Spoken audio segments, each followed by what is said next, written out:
ایک شخص نے حضرت ابراہیم بن ادہم رحمۃ اللہ علیہ سے عرض کیا کہ اللہ تعالیٰ کا ارشاد ہے ادعونی استجب لکم، اور یہ ہم سب کا سوال ہے اس وقت، تو حالات کے اعتبار سے پوری امت مسلمہ کا سوال ہے اس وقت۔ اللہ کیا فرماتا ہے قرآن میں؟ ادعونی استجب لکم، مجھے پکارو، مجھ سے مانگو، میں تمہاری پکار سنوں گا، میں جواب دوں گا، یہ اللہ کا وعدہ ہے۔ لیکن ہم دعا کرتے ہیں قبول نہیں ہوتی۔ ارے قبول ہو رہی ہے، کس کس کی دعا قبول ہو رہی ہے؟ ہم دعا کرتے ہیں قبول نہیں ہوتی۔ اب جھول کس میں ہے؟ قرآن میں تو ہو نہیں سکتا۔ ارے قرآن کی آیت میں جھول ہو سکتا کیا؟ نہیں ہو سکتا۔ اگر کوئی شک بھی کرے کہ قرآن کی آیت غلط ہے یا ایسے ہی کہہ دیا گیا ہے تو پھر وہ ایمان کے سرکل سے کیا ہو جائے گا؟ باہر ہو جائے گا، آؤٹ ہو جائے گا۔ تو اس کی کیا وجہ ہے؟ ایک طرف اللہ یہ وعدہ کر رہا ہے ادعونی استجب لکم، دوسری طرف ہم دن رات دعاؤں کا اہتمام کر رہے ہیں، رات میں بھی اہتمام ہو رہا ہے، دن میں بھی اہتمام ہو رہا ہے، فرض نمازوں کے بعد بیٹھ کر ہر آدمی اپنی اپنی دعا کر رہا ہے، لیکن قبول ہونے کا نام نہیں لیتے۔ ایک آدمی نے حضرت ابراہیم بن ادہم رحمۃ اللہ علیہ سے یہ سوال کیا، تو حضرت ابراہیم بن ادہم رحمۃ اللہ علیہ نے فرمایا کہ اس کی 5 وجہیں ہیں۔ دعا قبول نہ ہونے کی کتنے سبب ہیں؟ 5 اسباب ہیں، 5 وجوہات ہیں، 5 باتیں ہیں جن کی وجہ سے دعائیں قبول نہیں ہوتی۔ نمبر 1، تم نے خدا کو پہچانا لیکن اس کا حق ادا نہیں کیا۔ پہلی وجہ کیا ہے؟ اللہ کو مانا، اللہ کو جانا، لیکن پھر بھی کیا نہیں کیا؟ اس کا حق ادا نہیں کیا۔ پہچاننا یہاں جاننے کے معنی میں ہے، ورنہ حقیقی معرفت جس کو حاصل ہو جائے وہ کبھی اللہ کے حق کی ادائیگی میں کوتاہی نہیں کرتا۔ تو نمبر 1، دعاؤں کے قبول نہ ہونے کے اسباب میں پہلا سبب، تم نے خدا کو پہچانا لیکن اس کا حق ادا نہیں کیا۔ ابھی اس کو سامنے رکھ کر ہم اپنی اپنی زندگیوں کو ذرا ٹٹولیں۔ سب مانتے نہیں کہ اللہ ہے کہ نہیں؟ مانتے ہیں، اللہ کو جانتے بھی ہیں، اور کسی نہ کسی درجے میں سب اپنے اپنے اعتبار سے معرفت میں بھی ہے، لیکن حق ادا کہاں ہو رہا ہے؟ کتنا حق اللہ کا ادا ہو رہا ہے؟ اس پر ذرا غور کرنے کی بات ہے۔ دوسری وجہ، دوسرا سبب دعائیں قبول نہ ہونے کی، حضرت ابراہیم بن ادہم نے فرمایا تم نے قرآن تو پڑھا مگر اس پر عمل نہیں کیا۔ قرآن میں صاف اللہ نے کہا سود حرام ہے، بڑا چڑھا کر کھانا حرام ہے، لیکن سارا معاشرہ سود کی وبا میں پھیلا ہوا ہے، سارے معاشرے میں سود کی وبا پھیلی ہوئی ہے۔ کوئی محلہ، کوئی گلی، کوئی نگر، کوئی ڈگر ایسا نہیں جہاں سود کی وبا نہ پھیلی۔ کھلم کھلا اللہ کے حکم کی دھجیاں اڑا کر ہم ہاتھ اٹھا کر کہتے اللہ ہمارے حالات سدھار دے۔ کوئی ایک محلہ مجھے بتا سکتا ہے جہاں ایک بھی سود خور نہ ہو، جہاں ایک بھی رشوت خور نہ ہو؟ کوئی بتا سکتا ہے کہ بھائی؟ کوئی نہیں بتا سکتا۔ ہر محلے کے اندر یہ وبا پھیل چکی ہے۔ اسی لیے حضرت ابراہیم بن ادہم نے دوسری وجہ یہ بتائی کہ تم نے قرآن تو پڑھا لیکن اس پر عمل نہیں کیا۔ تیسری وجہ یہ بتائی تم نے محبت رسول کا دعویٰ کیا لیکن ان کی سنت کو ترک کر دیا۔ دعویٰ تو عشق نبی کا لیکن طریقہ یہود و نصارہ کا۔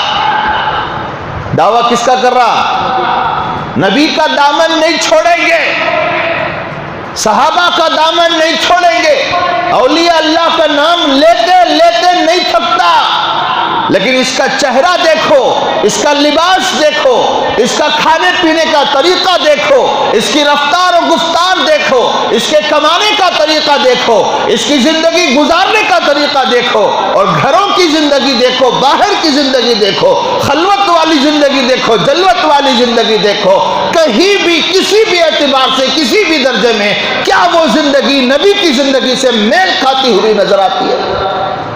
نہیں۔ اسی کو فرمایا تم نے عشق نبی کا دعویٰ تو کر دیا لیکن کام سنت کے خلاف کیا۔ سنتوں کو چھوڑنا اور سنت کے خلاف کرنا یہ دو الگ الگ گناہ ہیں۔ ایک تو سنت چھوڑنے کا گناہ ہے اور دوسرا سنت کے خلاف کام کرنے کا گناہ۔ تمہاری شادی بیاہ دیکھ لو، تمہارے فنکشنز دیکھ لو، ہر ایک فنکشن میں، ہر ایک شادی میں، اللہ ماشاءاللہ اللہ جن کو بچا رہا ہے، ورنہ تو جہاں بھی نکاح پڑھانے جاتے ہیں اور جہاں بھی عقد نکاح کے لیے جانا ہوتا ہے، ان کھلی آنکھوں سے ہم دیکھتے ہیں کہ کتنے اللہ کے احکام اور کتنے پیارے نبی کی پیاری سنتوں کا یہ مسلمان عشق نبی کا دعویٰ کر کے اپنے ہاتھوں سے جنازہ اٹھا رہا ہے۔ آپ لوگ بھی شادی خانوں میں جاتے ہیں، ایسا نہیں کہ سب دودھ کے دھلے ہیں، داڑھی جھپے والا بھی جا رہا ہے، منڈانے والا بھی جا رہا ہے، جاری نہیں جاری، جا کر دیکھتے ہیں، ماحول دیکھتے ہیں، آپ کو بھی درد ہوتا ہوگا، آپ کو بھی تڑپ ہوتی ہوگی کہ کیا ماحول بن گیا ہے، عورتیں اتنی بے پرواہ کیوں ہو گئی ہیں، بے حجاب کیوں ہو گئی ہیں، اسلام ان کو اتنا ناپسند کب سے ہو گیا ہے، آپ کو بھی درد ہوتا ہوگا۔ تو عشق نبی کا دعویٰ کر دینا اور سنت کو چھوڑ دینا یہ دعاؤں کے قبول نہ ہونے کی ایک وجہ ہے۔ چوتھی وجہ حضرت ابراہیم بن ادھم رحمت اللہ علیہ نے یہ بیان فرمائی، کان کھول کر سنو، بہت بڑی وجہ بتا رہے ہیں۔ تم نے زبان سے ابلیس پر لعنت کی، زبان سے کیا کی؟ ابلیس پر لعنت کی، لیکن عمل میں اس کی اطاعت کی۔ زبان سے ابلیس پر لعنت بھیجی لیکن عمل میں اس کی فرما برداری کی، اطاعت کی۔ اب دیکھو زندگی کے کتنے کام 24 گھنٹے میں ایسے کام ہمارے ہیں جو ابلیس کی اطاعت قرار پاتے ہیں، ابلیس کی فرما برداری قرار پاتے ہیں۔ کتنے کام ہیں، ہر آدمی غور کر کے دیکھے، ہر آدمی ایک طرف زبان سے ابلیس پہ لعنت بھیج رہے ہیں، لڑائی جھگڑا ہو گیا تو شیطان پر لعنت ہو، اس نے لڑا دیا، بولتے نہیں بولتے، زبانیں نہیں تھکتی ابلیس کو لعنت کرتے کرتے کرتے۔ قیامت کے دن وہ بھی بولے گا فلا تلومونی ولوموا انفسکم، مجھے کیا گالیاں دے رہے ہو، اپنے آپ کو گالیاں دو، کیا میں نے تمہارا ہاتھ پکڑ کے تم سے برائی کروائی؟ میں نے تو صرف ارادہ ڈالا تھا، کرنے والا تو تو تھا۔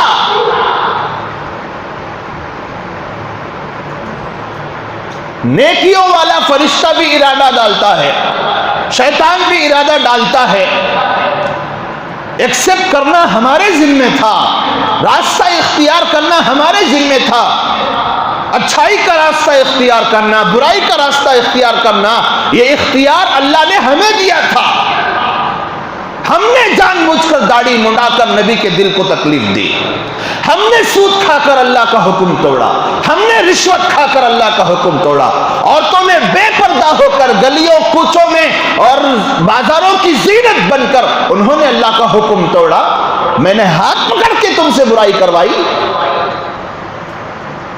کہ ڈنڈا لے کے شیطان تمہارے پیچھے بھاگ رہا تھا کہ برائی کرو برائی کرو برائی کرو؟ کس نے تمہیں آمادہ کیا؟ میرا کام تو صرف اتنا تھا کہ میں نے برائی کی طرف تمہیں مائل ہونے کی دعوت دی، قبول کس نے کیا؟ فلا تلومونی ولوموا انفسکم۔ آج قیامت کے دن تمہیں اس بات کا حق نہیں ہے کہ تم مجھے گالیاں دو، مجھ پر ملامت کرو، مجھ پر لعن طعن کرو، کرنا ہو تو اپنے آپ پر کرو۔ قیامت کے دن شیطان بھی کہے گا۔ تو حضرت ابراہیم بن ادہم فرماتے تم نے زبان سے ابلیس پر لعنت کی لیکن عمل میں اس کی اطاعت اور فرما برداری کی۔ پانچویں وجہ بتائی، تم نے اپنے عیوب کو چھوڑ دیا اور لوگوں کی برائیاں پکڑنے میں مشغول ہو گئے۔ پانچویں وجہ یہ ہمارے اندر ہے کہ نہیں؟ ہزار قسم کے عیب ہمارے اندر ہیں، لیکن ہماری آنکھیں کس کے عیب دیکھتی ہیں؟ دوسروں کے عیب دیکھتی ہیں۔ ہمارا عیب ہمیں اچھائی نظر آتا ہے، ہمارا عیب ہمارے محاسن میں ہم شمار کرتے ہیں، ہماری اچھی باتوں میں ہم شمار کر لیتے ہیں، لیکن دوسروں کے عیبوں کو دیکھنے اور تکنے کے لیے 24 گھنٹے ہماری آنکھیں کھلی ہوتی ہیں۔ 24 گھنٹے۔ اللہ معاف فرمائے، مردوں سے زیادہ اس صفت میں عورتیں مبتلا ہیں۔ حالات دیکھتا ہوں اسی لیے کہہ رہا ہوں، دوسروں کے عیب دیکھنا، اسے پکڑنا، پھیلانا، پیٹ پیچھے برائیاں کرنا۔ ایک گھر میں 4-5 عورتیں ہوتی ہیں، جوائنٹ فیملی والوں کو اچھا تجربہ رہے گا نہیں کیا بھائی؟ جوائنٹ فیملی جن کی فیملیاں بڑی بڑی ہوتی ہیں، ایک گھر میں 10-12 عورتیں ہیں، کئی مرد ہیں، 5 بیٹے ہیں تو 5 بہویں بھی ہیں، تو ہر بہو ایک دوسرے کی جان کی دشمن بنی ہے۔ سامنے تمہیں نہیں تو کیسا ایسا ویسا کرتی ہے، پیچھے جاتے ہی سب ریکارڈ پورا چلاتی ہے، چغلی کر رہی ہے، برائی بیان کر رہی ہے، عیب کی جستجو میں لگی ہوئی ہے۔ کیا غلطی کرے گی جس کو پکڑ کے میں ساس کو پن ماروں اور ساس اس کی کلاس لے؟ نمازیں بھی پڑھ رہی ہے، ذکر بھی کر رہی ہے، کام نہیں آئیں گی، یاد رکھ لو۔ اچھائی اسی وقت کام آتی ہے جب ہم برائی سے پہلے رک جائیں۔ اچھائی اسی وقت کام آتی ہے جب ہم برائی سے رکیں۔ ایک طرف برائیاں بھی چل رہی ہیں، ایک طرف اچھائیاں بھی چل رہی ہیں۔ یہ تو ایسا ہی ہے کہ گرمی کے زمانے میں گھڑا لایا لیکن نیچے سوراخ کر کے رکھ دیا اور اوپر سے پانی ڈال رہا ہے، تو جتنا پانی ڈالے گا اتنا وہاں سے نکلے گا۔ اللہ ہم سب کی حفاظت فرمائے۔ یہ تو 5 اسباب ہیں دعائیں قبول نہ ہونے کے، جس کو ایک سوال کے جواب میں حضرت ابراہیم بن ادہم رحمۃ اللہ علیہ نے بیان فرمایا ہے، اور ہر ایک وجہ ہمارے معاشرے میں بدرجہ عتم پائی جا رہی ہے۔ توبہ کریں گے ان سب سے، کم ہم اور آپ توبہ کرنے کا پکا ارادہ کریں انشاءاللہ۔ کیا کرنا ہے؟